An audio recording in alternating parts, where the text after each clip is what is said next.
প্রথমেই আমরা এই কার্ডটাকে মেশিনের ভিতরে প্রবেশ করাবো। ঠিক আমি যেভাবে প্রবেশ করালাম, সিমের মতন পাত সেটা ভিতরের দিকে এবং উপরের সাইডে থাকবে।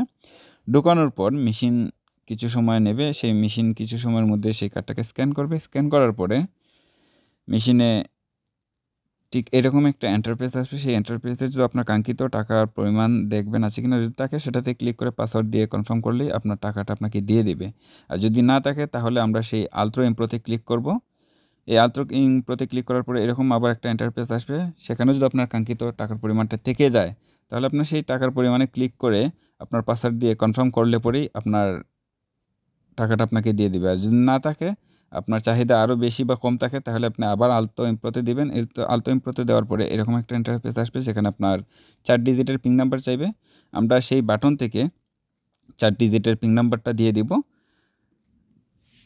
ঠিক আমি যেভাবে দিচ্ছি সেই 4 ডিজিটের পিন নাম্বার দেওয়ার পরে অনেক মেশিন সেটাকে অটো কনফার্ম করে নেবে। আবার অনেক মেশিনে এই চাইটের যে বাটন আছে, সবুজ বাটন দেখবেন, সেইখানে 3টা বাটন থাকে।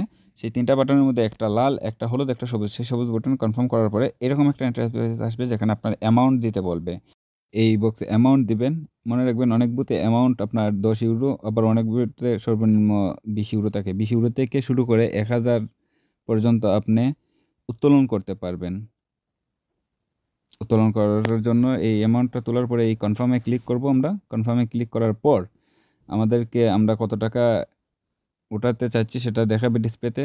দেখানোর পরে আপনাকে বলবে কনফার্ম করতে। আবার আমরা কনফার্ম করব। সেই কনফার্ম করার পর আমাদেরকে এই 30 সেকেন্ড সময় নেবে। 30 সেকেন্ডের ভিতরে সেই কার্ড আপনাকে দিয়ে দিবে। সেই কার্ডটা আপনার 30 সেকেন্ডের ভিতরে নিয়ে নিতে হবে, তা না হলে আবার মেশিন সেটাকে ভিতরে নিয়ে নেবে, নিয়ে কার্ডটা রেখে দেবে। পরবর্তীতে এভাবে টাকা দিয়ে দিবে। আপনার কিভাবে টাকা জমা রাখতে হয় সেটা আজকে আমরা শিখব। টাকা জমা রাখতে হলে আমরা মেশিনে প্রথমে কার্ড ঢুকাবো। কার্ড প্রবেশ করানোর পর মেশিন সেটাকে স্ক্যান করবে। স্ক্যান করার পর অনেক মেশিন আছে সরাসরি এই যে আমরা টাকা উঠানোর জন্য বা টাকা জমা রাখার জন্য যে পেজটা, সেই পেজে সরাসরি চলে যাবে। আবার অনেক মেশিন আছে সেই পেজটাতে সরাসরি চলে যাবে না, সামনে আমরা এরকম একটা পেজ আসবে। এই যে আমরা ফটো দেখছি এরকম একটা পেজ আসবে। এরকম পেজ আসলে এই যে এক সাইডে লাল এক্সিট, অপর সাইডে মেনু, কিন্তু টাকা উত্তোলন বা জমা রাখার কোনো পেজ সিস্টেম নাই। তখন আমরা এই মেনুতে ক্লিক করব। মেনুতে ক্লিক করলে আমাদেরকে সরাসরি সেই পেজে নিয়ে যাবে, যে পেজে আমরা টাকা উত্তোলন করতে বা জমা রাখতে পারি। এই জমা রাখার জন্য আমরা এই ব্যাটসামেন্টে ক্লিক করব।